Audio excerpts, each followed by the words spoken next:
मैंने अपनी सगी बहन को अपनी शादी पर नहीं बुलाया क्योंकि वो बहुत गरीब थी और मुझे डर था कि उसके कपड़े देखकर मेरे ससुराल वाले मेरा मजाक उड़ाएंगे।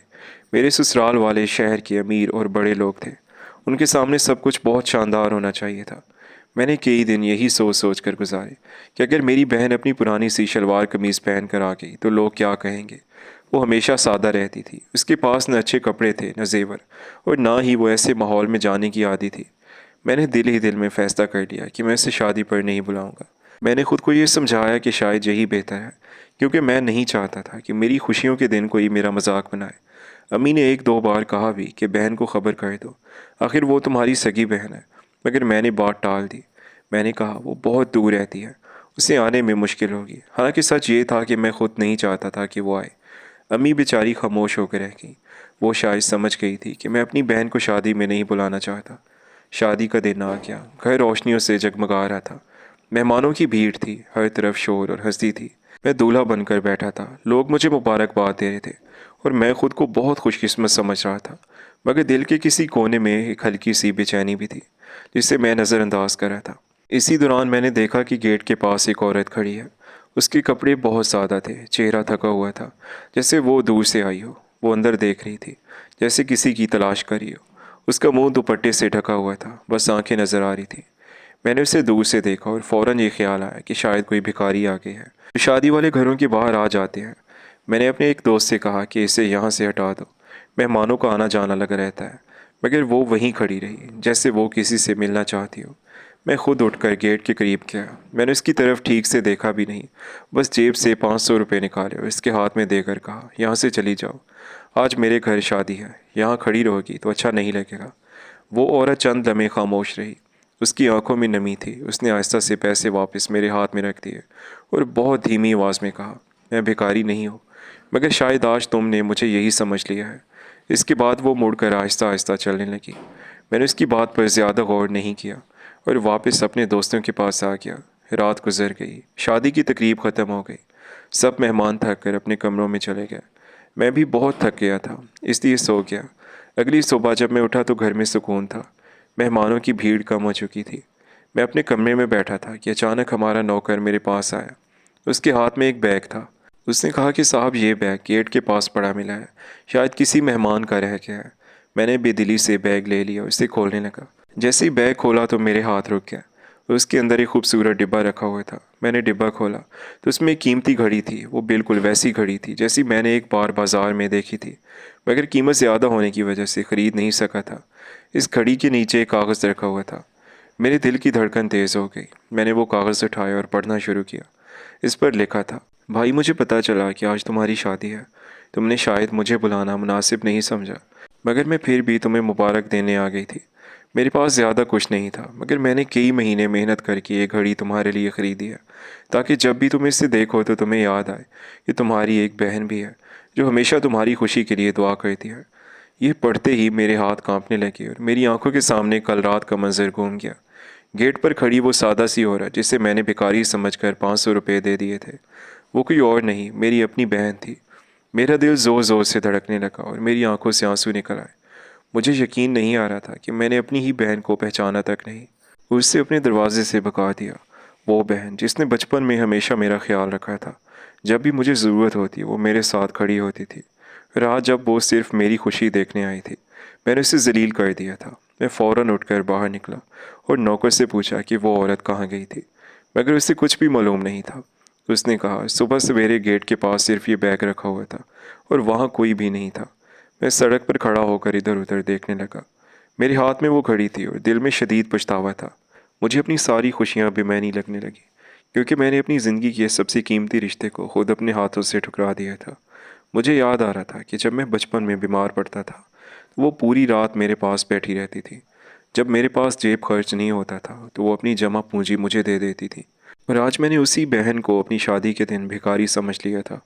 मेरे दिल में एक ही ख्वाहिश थी कि किसी तरह मैं उसे ढूंढ लूँ और उससे माफ़ी मांग सकूं, क्योंकि उस दम में मुझे ये एहसास हो चुका था कि इंसान की असल इज़्ज़त रिश्तों से होती है, ना कि दौलत और दिखावे से। मगर अब मुझे डर था कि कहीं बहुत देर ना हो चुकी हो और मेरी बहन मेरे इस रवैये के बाद हमेशा के लिए मुझसे दूर ना हो जाए।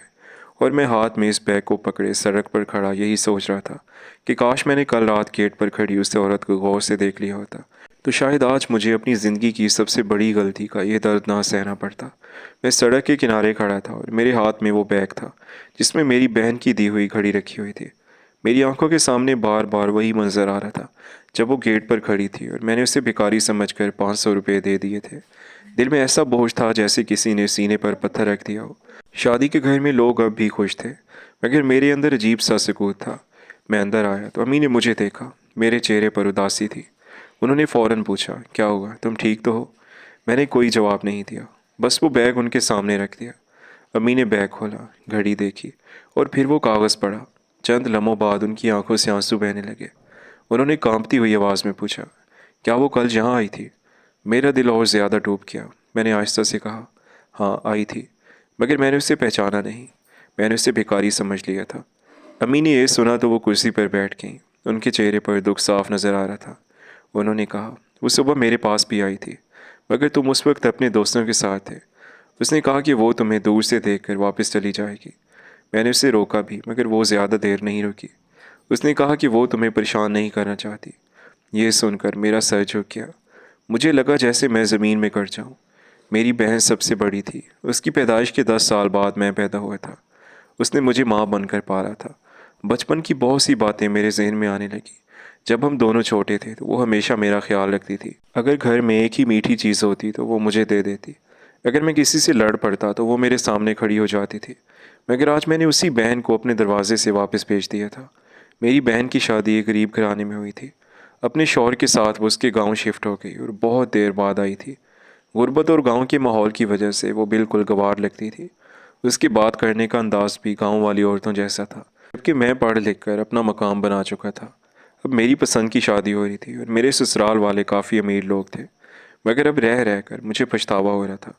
मैं फ़ौरन घर से निकला और उस गली की तरफ चल दिया जहाँ वो कभी रहती थी। रास्ते भर मेरा दिल तेज़ी से धड़कता रहा। मुझे उम्मीद थी कि शायद अब भी वहीं हो। मगर जब मैं वहाँ पहुँचा तो पता चला कि वो कई महीने पहले वो घर छोड़ चुकी है। पड़ोस में रहने वाली एक बूढ़ी औरत ने बताया कि वो सुबह सवेरे यहाँ से काम पर जाती थी और रात को देर से वापस आती। वो कपड़े सिलाई करती थी और लोगों के घरों में भी काम करती थी। मैंने पूछा वो अब कहाँ गई है, मगर किसी को सही पता नहीं था। ये सुनकर मेरा दिल और भी भारी हो गया। मैं खाली हाथ वापस आने लगा, मगर दिल नहीं मान रहा था। मुझे लग रहा था कि अगर आज मैंने उससे ना ढूंढा तो शायद कभी ना मिल सकेगा। मैंने पूरा दिन शहर की सड़कों पर गुजार दिया। हर उस जगह गया जहाँ मुझे लगता था कि शायद वो हो, मगर वो कहीं नज़र नहीं आई। मेरी बहन की कोई औलाद नहीं थी और शौहर भी बीमार था, क्योंकि मेरी बहन का शौहर उससे उम्र में काफ़ी बड़ा था। मगर हमारे ख़ानदान में बस ज़ात बरादरी देखी जाती है, उम्र नहीं देखी जाती। शाम तक मैं थक हार कर बैठ गया। मेरे हाथ में अभी वो घड़ी थी।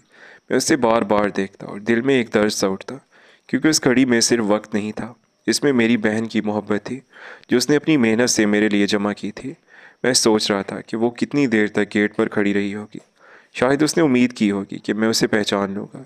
शायद वो सिर्फ एक बार मेरा चेहरा देखना चाहती थी, मगर मैंने उसे देखने की भी ज़हमत नहीं की। रात को जब मैं घर वापस आया तो शादी के बाद की खुशियाँ अब भी जारी थी, मगर मुझे सब कुछ बोझ लग रहा था। मेरी नई दुल्हन ने भी महसूस किया कि मैं परेशान हूँ। उसने आहिस्ता से पूछा, क्या बात है? मैंने उसे सारी बात बता दी। वो कुछ देर खामोश रही।